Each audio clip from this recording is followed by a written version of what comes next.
சமைச்சு கொடுத்த மீன் குழம்பு வேணாம் எடுத்துட்டு போ என்ன சொல்லி விட்டீங்க. நீங்க ஒரு உயிர் இல்ல 2 உயிர். வணக்கம் உங்க ஃப்ரெண்ட்ஸ். என் பக்கத்துல வந்து யூகேல இருந்து அஜித் அம்மா வந்திருக்காங்க. என்னுடைய வளகாப்புக்கு வந்திருந்தாங்க பாத்தீங்களா. அவங்களே தான் நிறைய பாப்பாங்க ட்ரெஸ் எல்லாம் காட்டின பாத்தீங்களா. அது இந்த அம்மா தான் எடுத்து கொடுத்தாங்க.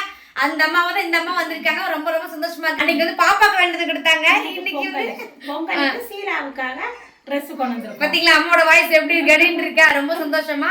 பொங்கல் வாழ்த்துக்கள் உங்களுக்கும் பொங்கல் வாழ்த்து. நான் இப்பதான் போய் மேரிமாவை பார்த்துட்டு வந்தேன். ரொம்ப கவலைப்படுறாங்க. வளகாப்புக்கு வரலன்னு சொல்லி ரொம்ப கோவிச்சுக்கிட்டான்னு சொல்லி.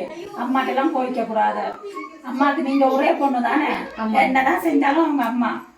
அதனால போய் அம்மா கிட்ட சந்தோஷமா குழந்தை பிறக்கிற நேரத்துல அன்பா கொடுக்கறதெல்லாம் வாங்கி சாப்பிட்டு சந்தோஷமா இருக்கணும். இப்ப நான் போனோன்னே எனக்கு அவரைக்காய், பூசணிக்காய், இந்த கோழி குஞ்சு மேரிமா கொடுத்தாங்க. கொண்ட கோழி பாத்தீங்களா என் பையனுக்கு ரொம்ப பிடிக்கும்னுட்டு சரிங்க அவங்க ஒரு கோழி குஞ்சு கொடுத்துருக்காங்க, ஒரு ஆட்டுக்குட்டி கொடுத்துருக்காங்க எங்களுக்கு. எதுக்கு மேரிமா சமைச்சு கொடுத்த மீன் குழம்பு வேணாம் எடுத்துட்டு போ என்ன சொல்லி விட்டீங்க. வளகாப்பு கொண்டு வரல, இதுக்கு மீன் குழம்பு மட்டும் செஞ்சு கொடுக்குதுன்னு அதெல்லாம் கோயிச்சுக்க கூடாது. அது பாசம் இருக்கிறனால தான் என் மகளுக்காக மீன் குழம்பு செஞ்சு கொடுத்தாங்க. அதுவும் நீங்க ஒரு உயிர் இல்ல 2 உயிர். எவ்வளவு ஆசையா அந்த மீன் குழம்பு செஞ்சு கொடுத்துருப்பாங்க. என்ன குழம்பு மேரிமா கொடுத்தாலும் நீ வாங்கி சாப்பிடணும் சீலா.